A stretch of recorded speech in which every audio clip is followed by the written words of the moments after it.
আসসালামু আলাইকুম প্রিয় শিক্ষার্থীবৃন্দ, আশা করি তোমরা সুস্থ, ভালো এবং সকলেই নিরাপদে আছো। তোমরা সবাই জানো আমরা গত লেকচারে একটি নতুন অধ্যায় শুরু করেছিলাম। অষ্টম অধ্যায়টির নাম হচ্ছে মূলধন বাজেটিং ও বিনিয়োগ সিদ্ধান্ত। আমরা গত ক্লাসে এই অধ্যায়টির থিওরিটিক্যাল অংশ নিয়ে আলোচনা করেছি। আজকে আমরা এই অধ্যায়টার ম্যাথমেটিক্যাল অংশে চলে যাচ্ছি। আমরা প্রত্যেকেই জানি যে এই মূলধন বাজেটিং অধ্যায়টি আসলে অত্যন্ত গুরুত্বপূর্ণ। এই অধ্যায় থেকে তোমাদের প্রশ্ন হবেই, ইভেন এই অধ্যায় থেকে তোমাদের দুইটা প্রশ্ন হওয়ার পসিবিলিটি 90%। মানে একটা অধ্যায় তুমি ভালো করে প্র্যাকটিস করে তুমি দুইটা সৃজনশীল প্রশ্নের উত্তর দিতে পারছো। তো দেখো, এই অধ্যায়ে মোট আমাদেরকে 4 ধরনের অঙ্ক করতে হবে। প্রথম যে অঙ্কটা সেটার নাম হচ্ছে ARR বা গড় মুনাফার হার বা এভারেজ রেট অফ রিটার্ন। পরবর্তীতে যে নিয়মটা আছে সেটা হচ্ছে PBP বা পেব্যাক সময় বা পরিশোধকাল পদ্ধতি। এর পরের যে অঙ্কটা আছে তার মেথডের নাম হচ্ছে NPV বা নেট প্রেজেন্ট ভ্যালু। এবং লাস্টে যে মেথডটা আমাদের আছে তার নাম হচ্ছে IRR বা ইন্টারনাল রেট অফ রিটার্ন, বাংলায় আমরা বলতে পারি আন্ত আয়ের হার। তো শব্দগুলো তোমাদের কাছে একদম অপরিচিত না। 9-10-এ তোমরা ARR এবং PBP এই দুই ধরনের ম্যাথ করে এসেছো। তোমাদের এই একাদশ দ্বাদশ শ্রেণীর জন্য NPV এবং IRRটা নতুন, কিন্তু তোমাদের এই বেসিক কনসেপ্টটা 9-10-এর মতোই। তো যেহেতু আমাদের এটা আমরা আগে করেছি, কাজে আমি আশা করি তোমাদের কাছে এটা ভালো লাগবে।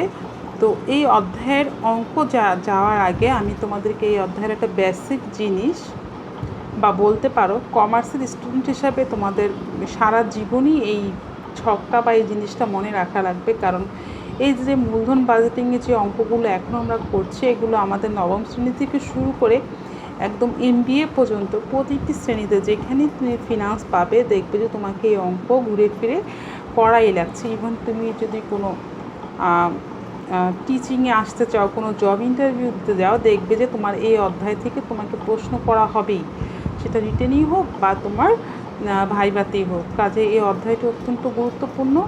তো আমি কথা না পারি, আমি যেটা দিয়ে আমি অধ্যায়টি শুরু করতে চাচ্ছি, যে এটা যে ছকটা আমার 4 নিয়মের অঙ্কের জন্য প্রয়োজন, আমি সেই ছকটাতে চলে যাচ্ছি। আচ্ছা, তাহলে দেখো ছকটার তোমাদের বইতে মূলত এটা 588 পৃষ্ঠায় আছে। তো আমি এটা সরাসরি 588 পৃষ্ঠায় নিয়ে নিই। আমি তোমাদের সুবিধার জন্য নিজের মতো করে একদম শুরু থেকে এই ছকটা কেমন হতে পারে তো সেভাবেই তোমাদেরকে দিয়েছি। তোমরা যারা দ্বাদশ শ্রেণীর মানে পরীক্ষার্থী আছো, তাদের প্রত্যেকের খাতায় এটা লেখা আছে, কারণ আমি বোর্ডে এটা লিখে দিয়েই তোমাদের ক্লাস শুরু করি। যারা এখন নতুন দ্বাদশ শ্রেণীতে উঠতে যাচ্ছ, তারা কষ্ট করে ভিডিও দেখে এই ছকটি খাতায় লিখবে এবং খুব সুন্দর করে মনে রাখার চেষ্টা করবে। এটা তোমাদের এটা ছাড়া আসলে তুমি এই চ্যাপ্টারের অঙ্ক বুঝবে না। তো দেখো এই ছকটা কি, অনেকগুলো অবলিক দিয়ে লিখেছি। নিট আয় অবলিক গড় পরবর্তী নগদ প্রবাহ বের করার নিয়ম বা ছক। আমি এটা দিয়ে নিট আয়ও বের করতে পারবো এই ছকটা দিয়ে, বা কর পরবর্তী নগদ প্রবাহটাও বের করতে পারবো। দেখো তাহলে ছকটা আমাদের শুরু হচ্ছে কী দিয়ে? বিক্রয় থেকে আমরা বাদ দেব চলতি খরচ, বাদ দেব স্থায়ী খরচ। সব আমাদের প্রশ্নে দেওয়া থাকবে বিক্রয় এবং চলতি খরচ, স্থায়ী খরচ। চলতি খরচ থাকলে আমরা বাদ দিব, না থাকলে আমাদের বাদ দেওয়া দরকার নেই। স্থায়ী খরচ থাকলে আমরা বাদ দিব, না থাকলে বাদ দিব না। এমনও আছে দুইটাই থাকতে পারে, এমনও আছে একটা থাকতে পারে। তো বাদ দেওয়ার পরে আমাদের যেই জিনিসটা আমরা পাবো তার নাম হবে অবচয় ও কর পূর্ব আয়। আর এই যে আমি চলতি এবং স্থায়ী খরচ বাদ দেওয়ার পর কী পেলাম? অবচয় এবং কর পূর্ব আয়। এটা আরেকটা নাম আছে, একই জিনিসের দুইটা নাম, সেটা হচ্ছে কর পূর্ববর্তী নগদ প্রবাহ। মেয়েরা আমরা একটু নামগুলো একটু খেয়াল রাখবো, কারণ আমাদের প্রশ্নে অবচয় ও কর পূর্ব আয়ও আসতে পারে, আবার কর পূর্ববর্তী নগদ প্রবাহ আসতে পারে। যাতে আমরা কনফিউজ না হই যে আমরা কি করব, এই জন্য আমি অবলিক দিয়ে যে নামগুলো আসতে পারে সেগুলো তোমাদেরকে লিখে দিয়েছি। তার মানে একই জিনিসের দুইটা নাম, অবচয় ও কর পূর্ব আয় অথবা কর পূর্ববর্তী নগদ প্রবাহ। ঠিক আছে? তো দেখো এই অবচয় ও কর পূর্ব আয় থেকে আমরা সবসময় অবচয়টাকে আগে বাদ দেব। ঠিক আছে? অবচয় বাদ দেওয়ার পরে আমরা যেটা পাবো সেটার নাম হচ্ছে কর পূর্ব আয় বা কর পূর্ব মুনাফা। আয় আর মুনাফা তো একই জিনিস, তাই না? তো আমরা অবচয় কর পূর্ব আয় থেকে আমরা অবচয় বাদ দিলে পাবো হচ্ছে কর পূর্ব আয় বা কর পূর্ব মুনাফা, তার থেকে আমরা কী বাদ দিব? কর। এইটা আমরা বাদ দেওয়ার পরে আমরা পেয়ে যাব কর পরবর্তী আয় বা নিট আয়। ঠিক আছে মেয়েরা? আচ্ছা, তাহলে আমি একটা কথা তোমাদেরকে আগেই বললাম যে হচ্ছে আমরা অবচয় এবং কর পূর্ববর্তী আয় থেকে বা কর পূর্ববর্তী নগদ প্রবাহ থেকে আমরা আগে অবচয় বাদ দিব, পরে কর বাদ দিব। তো তোমাদের মনে এই প্রশ্নটা জাগতে পারে, মিস কেন আমি কেন আগে কর বাদ দিব না, কেন আমি পরে অবচয় বাদ দিতে পারবো না? হ্যাঁ, এই প্রশ্নটা জাগা মানে অস্বাভাবিক না। আমি যখন প্রথম অঙ্ক করেছিলাম তখন আমার মনেও এই প্রশ্নটা এসেছিল যে আমি কেন করটাকে আগে বাদ দিচ্ছি না, আমি কেন অবচয়কে আগে বাদ দিচ্ছি। এটার একটা কারণ আছে। তো কারণটা দেখো, আমরা যদি কর ও অবচয় পূর্ববর্তী আয় থেকে অবচয়টাকে বাদ দিই তাহলে আমাদের নগদের পরিমাণটা কমে যায়।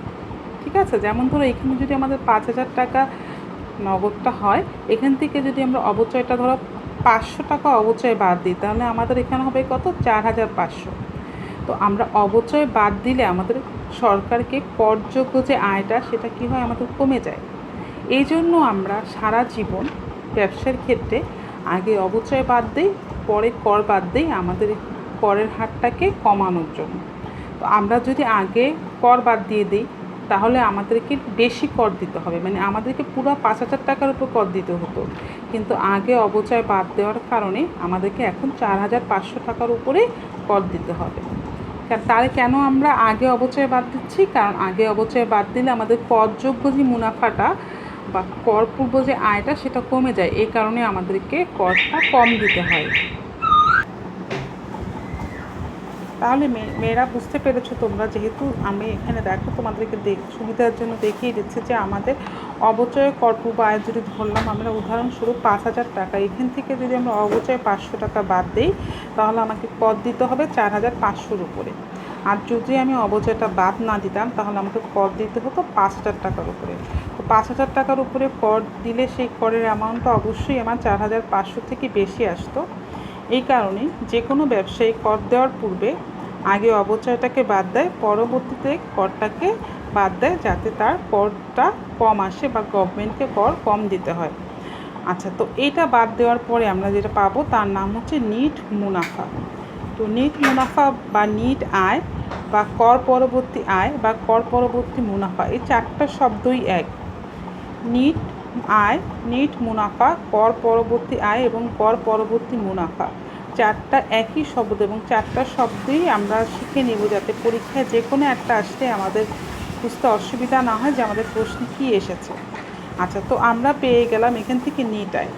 তো নিট আয়ের সাথে আমরা যদি অবচয়টাকে যোগ করে দিই তাহলে আমরা পাবো হচ্ছে কর পরবর্তী নগদ প্রবাহ বা নগদ আন্তঃপ্রবাহ।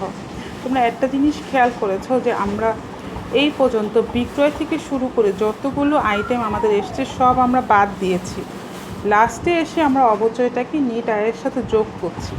তো যোগ কেন করছি এটারও একটা কারণ আছে। কারণটা হচ্ছে দেখো, আমরা হচ্ছে যে অবচয়টা অ্যাকচুয়ালি আমাদের নগদে হয়নি, অবচয়টা আমাদের হচ্ছে ধরো তুমি একটা চেয়ার কিনেছো 5,000 টাকা দিয়ে, 1 বছর ইউজ করার পরে এটার তোমার ক্ষয়প্রাপ্ত হয়েছে বা এটা ব্যবহারজনিত কারণে তোমার চেয়ারটার দাম হয়ে গেছে 4,500 টাকা। তো 500 টাকা কিন্তু তোমার পকেট থেকে যাচ্ছে না, 500 টাকা তোমার নগদ যাচ্ছে না। তো এই কারণে অবচয়ের কারণে অ্যাকচুয়ালি আমাদের নগদেরই কিন্তু কোনো তারতম্য হচ্ছে না। তো একবার কিন্তু আমরা অবচয় অলরেডি করের ক্ষেত্রে বাদ দিয়ে এসেছি।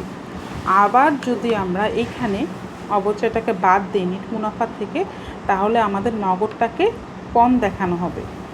নগদ কম দেখানোর মানে দুইবার একই জিনিস বাদ দিই, আমি অবচয় একবার বাদ দিয়েছি, আবার যদি আমি অবচয় বাদ দিই নিট মুনাফার থেকে তাহলে আমার নগদটাকে কম দেখানো হবে। এই কারণে আমি অবচয়টাকে লাস্টে এসে নিট মুনাফার সাথে যোগ করছি। এই হলো একটা কারণ। আরেকটা কারণ হচ্ছে ব্যবসায়ীরা সরকারকে কর কম দেওয়ার জন্য অবচয়টাকে বাদ দেয়, পরবর্তীতে প্রতিষ্ঠানের সুনাম বাড়ানোর জন্য বা নগদ প্রবাহকে বেশি দেখানোর জন্য পুনরায় কর দেওয়া হয়ে গেলে নেট মুনাফার সাথে আবার অবচয়টাকে যোগ করে তোমার হচ্ছে নগদটাকে দেখায়। মূলত অবচয়টা তোমার হচ্ছে একটা অনগদ খরচ, যার কারণে পকেট থেকে আমাদের কোনোরূপ টাকা যাচ্ছে না। এই কারণেই অবচয়টার আমাদেরকে আসলে মানে একদম বছর শেষে এসে মুনাফার সাথে যোগ করে দেখানো হয়। তো আমি বারবারই দেখো অবচয় নিয়ে এত কথা বলছি, তোমাদেরকে আমি এটা বলছি না যে সরাসরি তোমরা মুখস্থ করো, কারণটা হচ্ছে এটা থেকে তোমাদের অনুধাবনের প্রশ্ন, এত গুরুত্বপূর্ণ অনুধাবনের প্রশ্ন প্রায়ই আসে যে নিট মুনাফার সাথে অবচয় কেন যোগ করা হয়। তো এই কারণটার জন্য আমি বারবার তোমাদেরকে এটা বুঝিয়ে দিচ্ছি কেন নিট মুনাফার সাথে অবচয়টাকে যোগ করা হয়। তো আশা করি তোমরা জিনিসটা বুঝতে পেরেছো। তো এই হলো দেখো আমাদের খুবই সিম্পল এবং সুন্দর একটা ছক। আমাদের সবগুলো আইটেম নিট মুনাফার আগ পর্যন্ত সব মাইনাস হচ্ছে, তো লাস্টে যে আমাদের অবচয়টাকে প্লাস করে আমরা কর পরবর্তী নগদ প্রবাহ বা নগদ আন্তঃপ্রবাহ পেয়ে যাচ্ছি। তো এখন দেখো আমি ছকটার পাশে সাইডে ছোট ছোট করে কতগুলো ওয়ার্ড লিখেছি। আমি নিট মুনাফার পাশে 1 নাম্বার দিয়ে লিখেছি এআরআর, মানে হচ্ছে প্রশ্নে যদি আমাদেরকে এআরআর বের করতে বলে তাহলে আমাদের ছক এই নিট মুনাফা পর্যন্তই শেষ হবে। এবং এখানে আমি 2টা ডাবল দাগ দিয়ে ছকটাকে শেষ করে দিয়েছি। আবার বলছি, প্রশ্নে যদি আমাদের নিট মুনাফা বের করা তখনই লাগবে যখন আমাদেরকে এআরআর বের করতে বলে। এআরআর মানে হচ্ছে গড় আয়ের হার বা অ্যাভারেজ রেট অফ রিটার্ন। তো যখন আমাদের এভারেজ রেট অফ রিটার্ন বের করতে বলবে তখন আমরা ছক হচ্ছে তোমার নিট মুনাফাতে যেয়ে শেষ করব। কিন্তু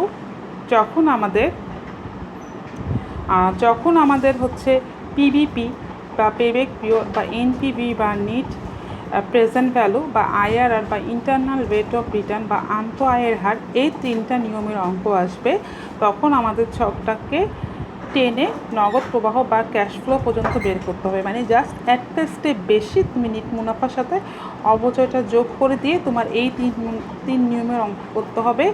আর এআরআরের ক্ষেত্রে তোমার নিট মুনাফা পর্যন্তই ছকটা করলে হবে। তো তোমরা এই হলো তোমাদের ছকের বিষয়টা। তো ছকের আমি নিচে একটা নোট লিখে দিয়েছি, দেখো নোটটা একটু সবাই ফলো করো। ভগ্নাবশেষ মূল্য বা সেলভেজ ভ্যালু দেওয়া থাকলে প্রকল্পের শেষ বছরে নিট মুনাফার সাথে যোগ করতে হবে। তো দেখো সেলভেজ ভ্যালু বা ভগ্নাবশেষ মূল্য কোনো অঙ্কে থাকতেও পারে, আবার কোনো অঙ্কে নাও থাকতে পারে। আমি তোমাদেরকে একবারই লিখে দিয়েছি, যদি সেলভেজ ভ্যালু বা ভগ্নাবশেষ মূল্য থাকে তাহলে আমাদের ধরো যদি 5 বছরের অঙ্ক হয় তাহলে আমরা লাস্টের বছরে নিট মুনাফার সাথে যোগ করব। তার মানে অবচয়ের সাথে সাথে আমাদের ভগ্নাবশেষ মূল্য কী করতে হয়, যোগ করতে হয়, যদি আমাদের প্রশ্নে থাকে। ঠিক আছে, তাহলে এই হচ্ছে তোমাদের ওভারঅল ছকের বিষয়টা। তো তোমরা ভাবতে পারো এটা কি সূত্র? না, এটা আসলে সূত্র না। তোমার সূত্রে যাওয়ার আগে বা অঙ্কে যাওয়ার আগে তোমাকে এই ধরনের একটা ছক করে নিয়ে তোমাকে অঙ্কটা করতে হবে। আর তোমাকে যে সবসময় অঙ্ক এইরকম ছক করা লাগবে বিষয়টা এরকম না। ধরো পরীক্ষায় তোমার এআরআর বের করতে এসছে, তোমাকে প্রশ্নে সরাসরি নিট আয় দেওয়া আছে, তাহলে তোমার আর এই ছক করতে হচ্ছে না। কিন্তু তোমার পরীক্ষায় এআরআর এসেছে কিন্তু প্রশ্নে দেওয়া আছে বিক্রয়ের পরিমাণ, তখন তোমাকে অবশ্যই এই ছকটা করা লাগবে। তো আমরা এইগুলো আমাদের বেসিক জিনিসটা, আশা করি তোমরা এটা বুঝতে পেরেছো এবং বাসায় এটা অবশ্যই ফলো করবে। 588 পৃষ্ঠায় আছে, আর আমারটা তো তোমরা দেখবেই। এখন আমি আসলে অঙ্কে না গেলে তোমরা পুরো বিষয়টা ক্লিয়ার হবে না। তো আজকে আমি তোমাদের প্রথম যে অঙ্কটা আছে এআরআর বা এভারেজ রেট অফ রিটার্ন, সেটা দেখানোর চেষ্টা করব। তো ছক চলে গেলাম। এখন দেখো আমরা এআরআর বা এভারেজ রেট অফ রিটার্ন, তোমরা এটা আগেও পড়ে এসছো, একই সূত্র, কোনো চেঞ্জ নেই। দেখো গড় মুনাফার হার বা এআরআরের সূত্র হচ্ছে নিট গড় মুনাফা ভাগ গড় বিনিয়োগ। সূত্রের উপরও হচ্ছে নিট গড় মুনাফা, নিচে হচ্ছে গড় বিনিয়োগ। তো এইখানে আবার সূত্রের উপরের তোমার নিট গড় মুনাফা বের করার আবার আমাদের একটা ফর্মুলা আছে। মোট মুনাফার সাথে আমরা ভাগ করব প্রকল্পের মেয়াদ। আর গড় বিনিয়োগের সূত্র হচ্ছে কার্যকরী মূলধন প্লাস প্রাথমিক বিনিয়োগ প্লাস ভগ্নাবশেষ মূল্য ভাগ 2। তাহলে এই যে সূত্র দেখো এআরআর করার জন্য আমাদের মূলত সূত্র এটা হচ্ছে এআরআরের সূত্র। আর পরবর্তীতে এই 2টা স্টেপের জন্য আমাদেরকে আরও 2টা মোট 3টা সূত্র দিয়ে আমাদেরকে এআরআরটা করতে হবে। তো সূত্র মুখস্থ করা ছাড়া কোনো অপশন নেই, সূত্রটা তোমরা অবশ্যই মুখস্থ করে নিবে। তো এই হলো আমাদের এআরআরের সূত্র। তো আমরা আজকে একটা এআরআর বা গড় মুনাফার হারের অঙ্কটা দেখলে তোমাদের বিষয়টা আরও ক্লিয়ার হবে। অঙ্কের জন্য আমরা সরাসরি বইয়ে চলে যাচ্ছি। তোমাদের বইয়ের 3 নাম্বার উদাহরণটা আজকে আমরা দেখব।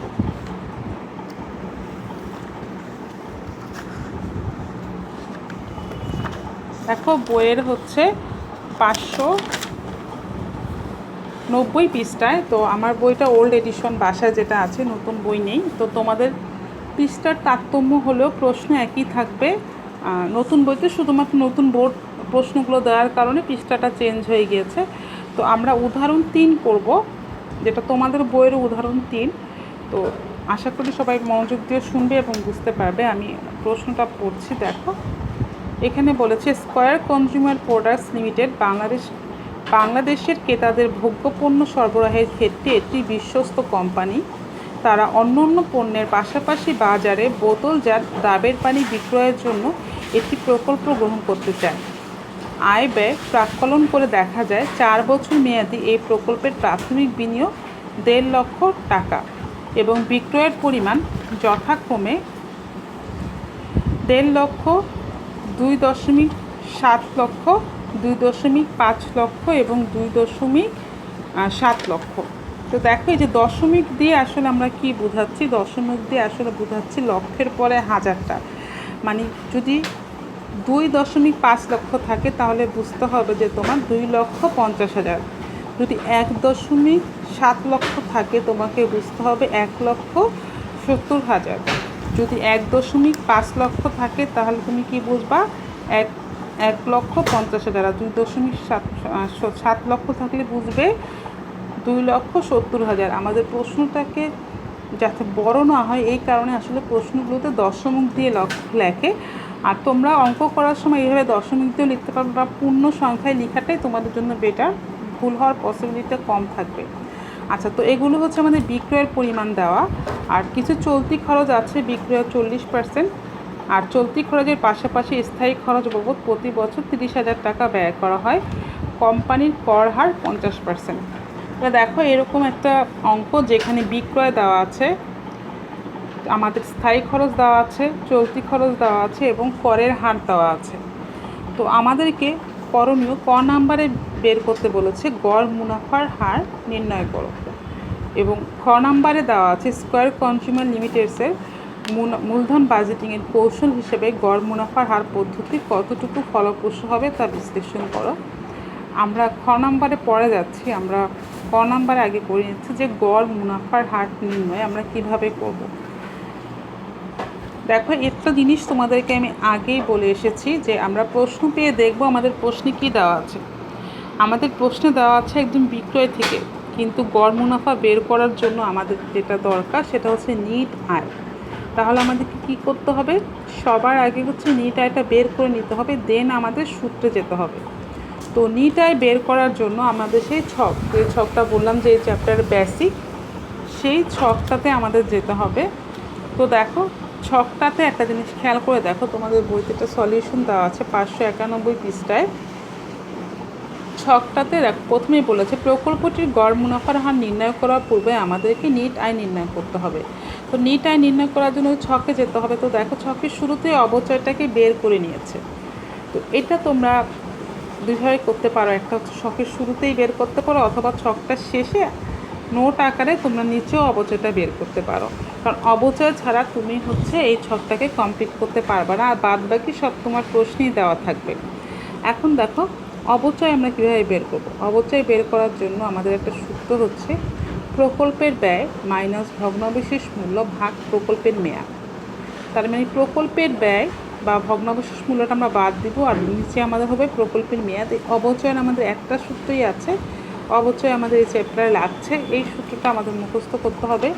তো দেখো প্রকল্পের যে ব্যয়টা সেটা হচ্ছে আমাদের 1.5 লক্ষ টাকা। এখন দেখো প্রকল্পের ব্যয় আরেকটা নামও থাকতে পারে, সেটা হচ্ছে প্রাথমিক বিনিয়োগ। আবারও বলছি, প্রকল্পের ব্যয়ের আরেকটা নাম থাকতে পারে, সেটা হচ্ছে প্রাথমিক বিনিয়োগ। তো সেখান থেকে আমরা ভগ্নাবশেষ মূল্য বাদ দিব। এই অঙ্কে আমাদের ভগ্নাবশেষ মূল্য নেই, এই কারণে এখানে আমরা 0 বসিয়েছি। আর প্রকল্পটি আমাদের 4 বছর মেয়াদি, এর জন্য মেয়াদের নিচে আমরা কত বসিয়েছি, 4। তো 1.5 লক্ষকে আমরা 4 দিয়ে ভাগ করার পরে আমাদের আসলো 37,500 টাকা। এই হচ্ছে আমাদের একটা অবচয়। এই অবচয়টা আমরা অঙ্ক শুরু করার পূর্বেই বের করে নেব। মেয়েটা বুঝতেই পারছে আমি অবচয় কেন বের করছি, কারণ নিট মুনাফা করার ছকে আমাদের অবচয়টা লাগবে। অবচয়টা আমার প্রশ্নে দেওয়া নেই, এই কারণে আমাকে অবচয়টা বের করতে হবে। আচ্ছা, এখন দেখো আমি নিট আয় নির্ণয় করতে চলে গেলাম। আমি প্রশ্ন দেখে প্রথমে বিক্রয়ের পরিমাণটা লিখে ফেলেছি 1.5 লক্ষ, 2,70,000, 2,50,000 এবং 1,70,000। 4 বছরের জন্য আমি প্রথমে দিয়েছি বিবরণের পরে হচ্ছে বছর 1, বছর 2, বছর 3, বছর 4। এখন বিক্রয় থেকে মনে আছে নিশ্চয়ই, একটু আগে দেখলাম, বিক্রয় থেকে আমাদের বাদ দিতে হবে চলতি খরচ। বলেছে বিক্রয় 40%। আমরা এই 1.5 লক্ষ টাকার উপরে 40% ধরবো। 1.5 লক্ষ টাকার 40% ধরলে আমাদের হবে 60,000। দ্বিতীয় বছর আমরা 2,70,000-এর 40% ধরলে আমাদের আসবে 1,08,000। তৃতীয় বছরে আমরা 2,50,000-এর 40% ধরলে আমার আসবে 1 লক্ষ। চতুর্থ বছরে আমার 1,70,000-এর 40% হবে 68,000। তো এই পেয়ে গেলাম আমি আমার চলতি খরচটা। আমি জাস্ট কী করবো, ক্যালকুলেটারে 1.5 লক্ষ লিখবো, ইন্টু দিয়ে আমি হচ্ছে 40% করবো, তাহলেই আমার এই অ্যামাউন্টটা বের হয়ে যাবে। খুবই সহজ, আশা করি তোমরা ক্যালকুলেটার নিয়ে বসলেই সহজে পেরে যাবে। আচ্ছা, এইখান থেকে আমরা বাদ দেবে স্থায়ী খরচ। আমাদের প্রশ্নে সরাসরি দেওয়া আছে স্থায়ী খরচ 30,000। স্থায়ী খরচ আমার চেঞ্জ হবে না, প্রতি বছরের জন্যই এক। স্থায়ী খরচ স্থির থাকে, স্থায়ী খরচ চলতি খরচের মধ্যে চেঞ্জ হয় না। তো দেখো আমার প্রথম বছরেও 30,000, দ্বিতীয় বছরেও 30,000, তৃতীয় বছরেও 30,000 এবং চতুর্থ বছরে 30,000 টাকা। আমি এই দুইটা অ্যামাউন্ট বিক্রয় থেকে বাদ দেওয়ার পরে প্রথম বছরে আমি অবচয় করপূর্ব আয় পেলাম 60,000। দ্বিতীয় বছরে আমি অবচয় করপূর্ব আয় পেলাম 1,32,000। তৃতীয় বছরে আমি অবচয় করপূর্ব আয় পেলাম 1,20,000 এবং চতুর্থ বছরে আমি পেলাম 72,000। এই গেল আমার অবচয় করপূর্ব আয়। এইখান থেকে আমি বাদ দেবো হচ্ছে অবচয়টা।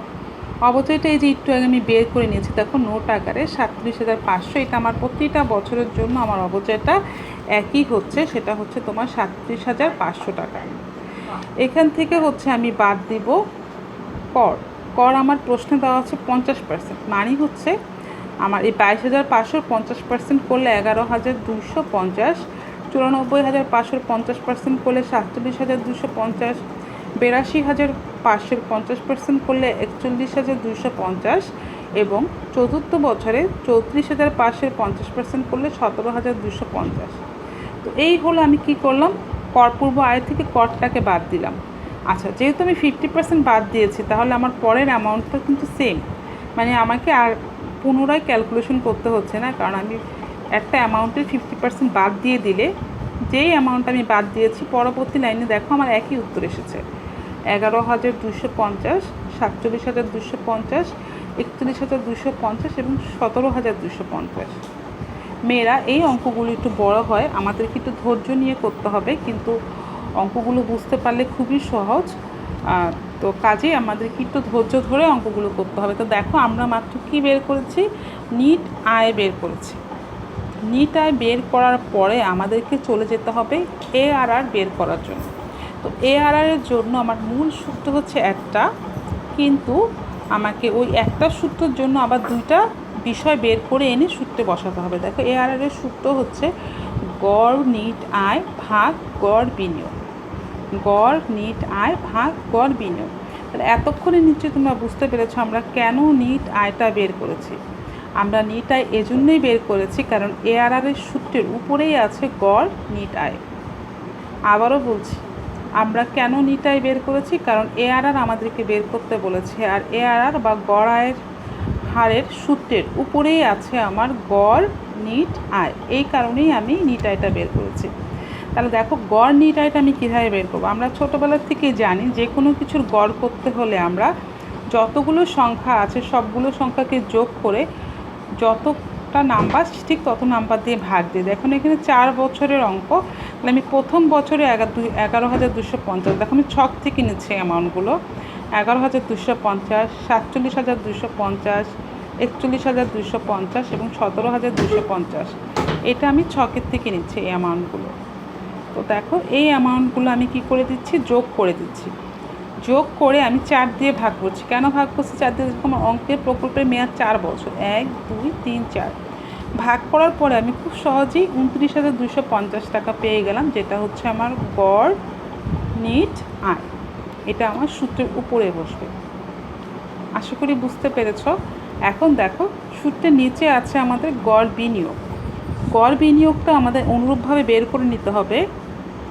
গড় বিনিয়োগ হলে সূত্র হচ্ছে আমার কার্যকরী মূলধন প্লাস মেশিনের ব্যয় প্লাস ভগ্নাবশেষ মূল্য ভাগ 2। আমার এই অঙ্কে কার্যকরী মূলধন নেই, এজন্য আমি এখানে 0 বসাচ্ছি। মেশিনের মূল্য বা প্রাথমিক বিনিয়োগ 1.5 লক্ষ টাকা আছে, আমি সেটা বসিয়েছি। আমার ভগ্নাবশেষ মূল্য নেই, এই কারণে এখানে আমি 0 বসেছি, আর সূত্রের 2টাকে আমি ভাগ দিয়েছি। এখন তোমরা বলতে পারো মিস আমি যেহেতু নেই তাহলে আমি কেন এগুলো লিখছি? আসলে আমার গড় বিনিয়োগের সূত্রই এটা। থাকলে আমি অ্যামাউন্টগুলো লিখবো, না থাকলে আমি লিখবো না। আমি একবারেই জিনিসটা শিখে যাচ্ছি যাতে আমার পরবর্তী কোনো অঙ্কতে থাকলে আমি এটাকে ভুলে না যাই যে আমার এই জিনিসটা দেওয়া লাগবে। এই কারণে আমরা পুরো সূত্রটাই শিখবো। যেই বিষয়গুলো প্রশ্নে থাকবে সেটাকে আমরা দিব, আর না থাকলে দিব না। আর একটা বিষয়, মেশিনের ব্যয় সারা জীবন থাকবে। মেশিনের ব্যয় না থাকলে আমরা অঙ্কই করতে পারবো না। শুধুমাত্র কার্যকরী মূলধন বা ভগ্নাবশেষ মূল্য থাকতেও পারে, নাও থাকতে পারে, ম্যাক্সিমাম অঙ্কেতেই থাকে না। আচ্ছা, তাহলে হচ্ছে আমরা গড় বিনিয়োগটা 1.5 লক্ষকে 2 দিয়ে ভাগ করলে খুব ইজিলি 75,000 টাকা পেয়ে যাচ্ছি। এখন এই গড় বিনিয়োগটা ধরে আমরা নিয়ে যাব গড় আয়ের হারের সূত্রের নিচে 75,000। দেখো এটা ভাগ করার পর আমাদের উত্তর বের হবে 39%। তো দেখো মেয়েরা, বিষয়টা তোমাদের কাছে একটু মানে যারা একদম নতুন আজকে প্রথম দেখছো একটু ঝামেলাপূর্ণ মনে হবে, কিন্তু যারা দ্বাদশ শ্রেণীর পরীক্ষার্থী আছে তাদের কাছে বিষয়টা অনেক সহজ, কারণ ওরা অনেক প্র্যাকটিস করেছে। তো তোমাদের কাছেও বিষয়গুলো অনেক সোজা হবে। তোমরা অবশ্যই বাসায় এটা প্র্যাকটিস করবে। আজকে আমি তোমাদের হচ্ছে আর খ নাম্বার যেটা বাকি আছে সেটা আর দেখাচ্ছি না, কারণ অলরেডি ক নাম্বারের অঙ্কটা অনেক বড়। তোমরা এটাকে তোমাদেরকে প্র্যাকটিস করতে হবে, এটা বুঝতে হবে, দেন হচ্ছে খ নাম্বার। তাহলে দেখো আমি তোমাদের হোমওয়ার্ক দিয়ে দিচ্ছি। প্রথম কাজই হচ্ছে, আমি কিন্তু সবচেয়ে গুরুত্বপূর্ণ অঙ্কটাই তোমাদেরকে দেখিয়েছি তোমাদের বইয়ের। তো প্রথম কাজই হচ্ছে তোমার প্রথম কাজ হচ্ছে তুমি সূত্রটা মুখস্থ করবে। দ্বিতীয় কাজ হচ্ছে তুমি ছকটা মুখস্থ করবে এবং মুখস্থ করে তুমি খাতায় লিখবে। 3 নম্বর কাজ হচ্ছে এই অঙ্কের উদাহরণটা তোমরা যেটা আমি দেখালাম সেটা নিজে নিজে বাসায় করবে। করার পরে তোমাদের SW হিসাবে আমি দিচ্ছি 2 আর হচ্ছে 4। 2 আর 4 নম্বর অঙ্কটা তোমরা বাসায় করে নিবে।